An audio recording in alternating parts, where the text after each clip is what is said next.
Rob Bezette, Director of Alceon Group, welcome to Inside Network's Income and Defensive Assets Symposium. Thanks for having me. A pleasure, Rob. Can you expand on Alceon's size and operations scope in the lending sector? In real estate, Alceon's about $3.5 billion across Australia and New Zealand, and about 1/3 of that is in equity and 2/3 in lending. What are the most important characteristics a non-bank lender's got to have in the credit markets? Non-bank lenders are now a critical part of the lending markets as the banks have retreated, and they have to be able to compete on price. They have to be able to manage their loan portfolio well, and they have to be able to provide consistent returns to investors. What do you think are the main reasons that advisors should consider including credit in portfolios?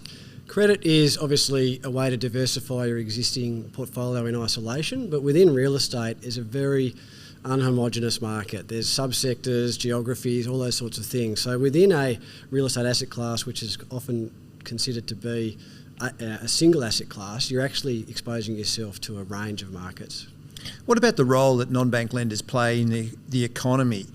How important do you think the source of capital your part of the industry provides, how important do you think that is to economic growth? I think it's essential because property development is a major part of Australia's GDP and its growth story, and the non-bank lenders are increasingly the dominant part of the market for developers and landholders to finance their operations.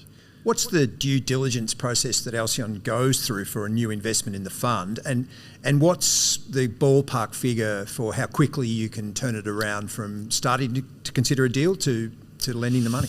It depends on the deal. Some deals might be years in gestation.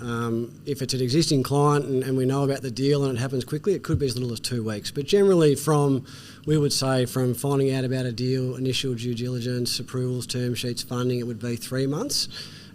If it's a well-progressed project for construction, say 6 to 8 weeks is where we can fund, and that's a key difference to the major banks and part of our competitive advantage. Thanks, Rob. Thanks for your participation. Thank you.